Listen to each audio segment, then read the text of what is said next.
குரு ஆஸ்ட்ரடியோ நேரில் அனைவருக்கும் வணக்கம். 31 ஜூலை 2026 வெள்ளிக்கிழமை ஆடி 15ஆம் தேதி தேய்பிறை துவேதி திதி. மேஷம், ரிஷபம், மிதுனம் 3 ராசிக்கான தினப்பலன். இது 3 ராசிக்கான பொது பலன் தான். உங்க ஜாதகம் சார்ந்த பலன் மற்றும் உங்க பிறப்பு தேதியிலிருந்து அடுத்த பிறப்பு தேதிக்கான ஒரு வருட ஆண்டு பலனும் சொல்கின்றேன். வீடியோவில் இருக்க வாட்ஸ்அப் எண்ணை தொடர்பு கொள்ளுங்கள். மேஷ ராசிக்காரர்களுக்கு உங்களுடைய மூத்த சகோதர சகோதரி வழி உறவுல உங்களுக்கு ஆதரவான நிலை இருக்கிற நேரத்திலையும் சில மன சங்கடமான விஷயங்களும் நடந்தேறும். ஏன்னா ராகுவுடன் சந்திரன் இருப்பதால ஒரு விதமான கிரகண தோஷம். நீங்க எதிர்பார்த்த பண வரவு தடை, காலதாமதம், நீங்க எதிர்பார்த்ததை விட குறைவாகவும் தனவரவு ஏற்படலாம். அது தேவையில்லாத ஒரு மன விரயத்தை, கவலை சார்ந்த விரயத்தை உண்டாக்குவதா இருக்கும். 7 வருட சனி காலம் வர விரை சனி. பேச்சிலையும் ஒரு வேகம், ஒரு விதமான உங்களுக்கான பிரச்சனை உண்டாக்குறதாக இருக்கும். வாக்குவாதங்கள்லாம், குழந்தைங்க உடல் சார்ந்த அவர்களும் ஏற்படுற கருத்து வேறுபாடு சார்ந்த பிரச்சனைகள்லாம் வராமல் பார்த்துங்க. தாயாரின் உடல்நல சார்ந்த விஷயங்களை கவனம் எடுத்துக்கொள்ளுங்கள். 1000 பிரச்சனை சூழ்ந்தாலும் அறிவு ரீதியாக எடுக்கும் திட்டம் முயற்சி எல்லாம் உங்களுக்கு வெற்றி, உங்களுக்கான சூழலை சாதகமாக ஏற்படுத்தி கொடுக்கும். அதிர்ஷ்ட நிறம் சிவப்பு, மஞ்சள். அதிர்ஷ்ட எண் 9, 3. அதிர்ஷ்ட திசை தெற்கு, வடகிழக்கு.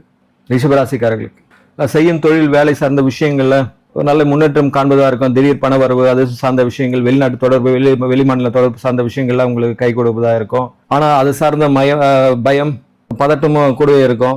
விஷயங்கள் நடக்குமா நடக்காதா, இந்த எல்லாமே தொழில் வேலை சார்ந்த விஷயங்கள்ல ஒரு விதமான பதட்டத்தை உணரலாம். அது உங்களுக்குள்ள ஒரு விதமான படபடப்பு, ஒரு விதமான ஒரு வேக ஆற்றத்தை அதிகப்படுத்தும். சனியை உங்க வீட்டை பார்ப்பதால் எதிர்மறையான சூழல் தான் உண்டாகுதா இருக்கும். இது கணவன் மனைவி, காதல் கதை, நட்புகள் உறவு சார்ந்த விஷயங்களையும் மோதல் போக்கு வராமல் பார்த்துக் கொள்ளுங்கள். இருந்தவங்க 3ஆம் இடத்துல சூரியன் வலுவா இருக்கிறதுனால உங்களோட தைரியம், ஆற்றல்லாம் இது மாதிரி குழப்பம், பதட்டத்தெல்லாம் தவிடுபடி ஆக்கி விடுவீர்கள். உங்களோட புத்தி அடிப்படையில உங்களுடைய சிந்தனை, செயல் எல்லாமே நன்றாகவே இருக்கும். உங்க பேச்சில் ஒரு புதிய தைரியம் இருக்கும். ஏன்னா இருந்த உள்ளுக்குள்ள ஒரு விதமான ஒரு குழப்பம் தொடர்வதாக இருக்கும். ஏன்னா சந்திரன் ராகு கேதுக்குள்ள எல்லா கிரகம் அடிபட்டு ராகுலையும் கேதுலையும் 2 கிரகம் இருப்பதனால இது அர்த்த கால சர்ப தோஷம் என்று சொல்வார்கள். அதிர்ஷ்ட நிறம் வெள்ளை. அதிர்ஷ்ட எண் 6. அதிர்ஷ்ட திசை தென்கிழக்கு. மிதுன ராசிக்காரர்களுக்கு தந்தை வழி சார்ந்த உறவினர்களுடன் கல்யாணம் ஆனவராக இருந்தால் மாமனார் வீட்டு சார்ந்த உறவுகளுடன் சில பல கருத்து வேறுபாடு வராமல் பார்த்துக் கொள்ளுங்கள். முக்கியமாக உடல் நலத்துல கொஞ்சம் கவனம் எடுத்துக் கொள்ளுங்கள். வரும் பணம், தன வரவு சார்ந்த விஷயங்கள்லாம் திடீர் வரவா இருக்கலாம், இல்லை திடீர் செலவுகளா உண்டாகலாம். கணவன் மனைவி உறவு சார்ந்த விஷயங்கள் நன்றாக இருக்கும்.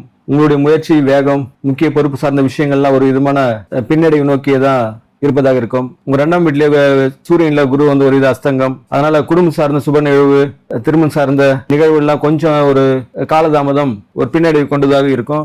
இருந்து உங்களுக்குள்ள ஒரு விதமான ஆளுமை, அறிவுத்திறன் சார்ந்த விஷயங்கள்லாம் நல்லா சிறப்பாக இருக்கும். ஏன்னா உங்க வீட்டிலே புதன் உங்க ஆட்சி நாதனே இருக்கிறதுனால அறிவு ரீதியாக உங்களுடைய திறன் நன்றாகவே இருக்கும். அதிர்ஷ்ட நிறம் பச்சை, வெள்ளை. அதிர்ஷ்டம் 5, 6. அதிர்ஷ்ட திசை வடக்கு, தென்கிழக்கு.